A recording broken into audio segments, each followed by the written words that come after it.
discorde, que nous mettions l'union au nom de ton Fils Jésus. Amen.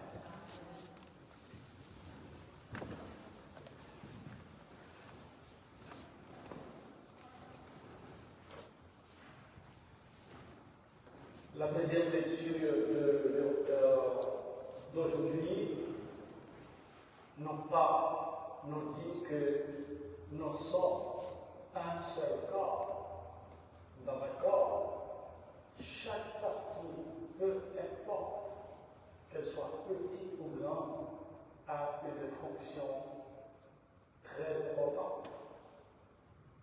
Et c'est en ce sens qu'aujourd'hui, nous avons une pensée spéciale pour la famille Loïc, notre frère soliste qui nous a quittés. Nous pensons à sa famille et qu'il nous a quittés physiquement, mais il est encore vivant parmi nous à travers sa femme et ses enfants. C'est normal parce que nous sommes une seule famille en Jésus-Christ. Si je fais un rappel sur l'évangile de dimanche dernier, nous avons évoqué, balancé une équation. C'était l'évangile de Jean, chapitre 2, verset 11. La foi, facteur de confiance en Dieu, plus le travail égale résultat escompté. Mais aujourd'hui, c'est tout autre chose. L'évangile de Luc 4, 14, 21, c'est un évangile de questionnement, un évangile d'action en pérennisant la bonne nouvelle du salut. C'est-à-dire, quel est votre positionnement face à l'injustice, à la méchanceté, à la haine, au jugement négatif, à la condamnation infondée des hommes et des femmes? Avez-vous déjà apporté la bonne nouvelle dans des circonstances particulières? Cet évangile de Luc 4, 14, 21 me fait penser à une chose. Que s'est-il passé le 20 janvier, si je ne me suis pas trompé, aux États-Unis? Il y avait de grands événements. C'était l'investiture du 47e président américain. Il y a eu aussi un autre événement. Plus précisément, lors de la prière inaugurale du président, selon la tradition américaine, qui est différente de chez nous en France. L'évêque Merrill, 9e évêque du diocèse épiscopal de Washington, fait un plaidoyer pour les potentiels persécutés, stigmatisés, soit à cause de leur orientation sexuelle, à cause de leur statut d'immigrés en situation irrégulière.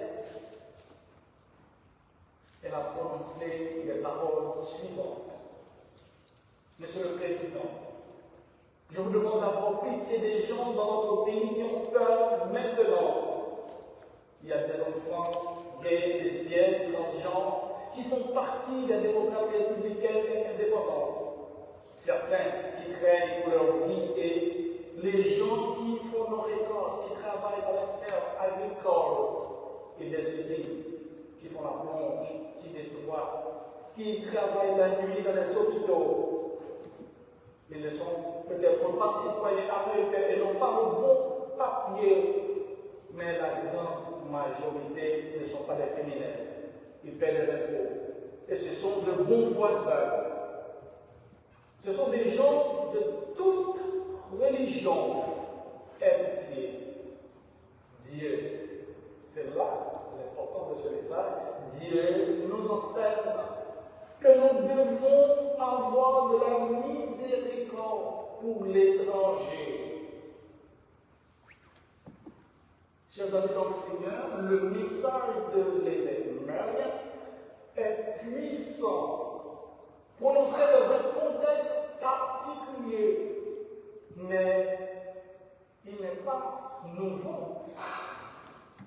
Ce n'était pas non plus des critiques vis-à-vis du président ou de sa politique.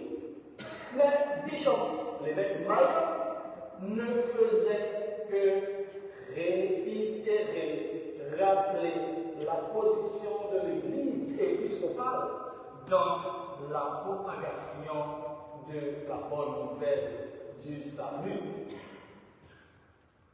Parce que la pleine acceptation et l'affirmation des personnes LGBTQ dans notre Église épiscopale est sans équivoque depuis un bon bout de temps.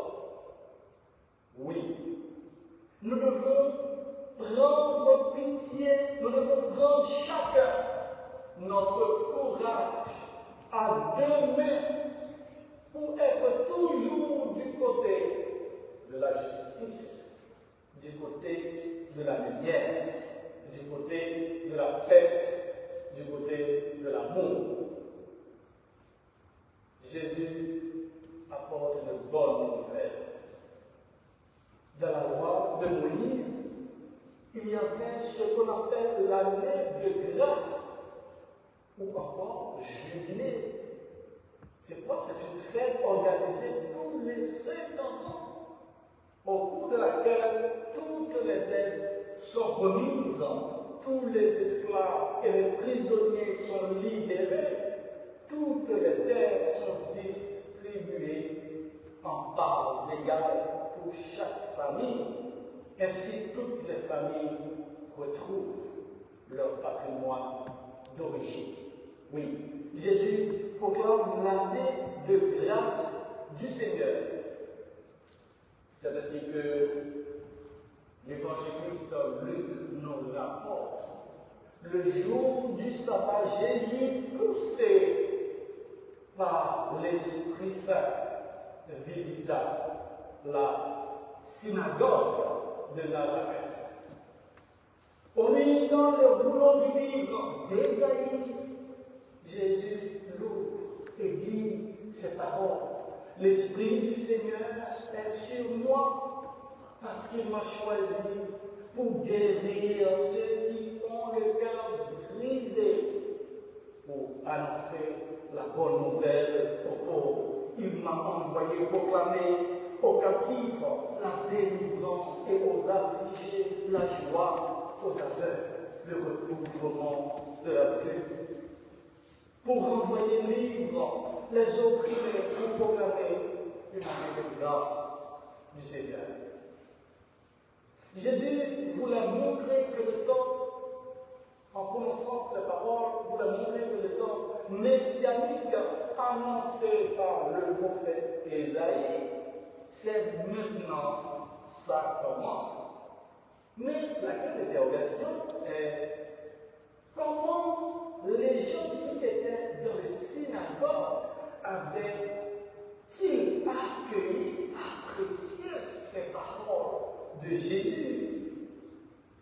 Sans doute, il y avait deux temps.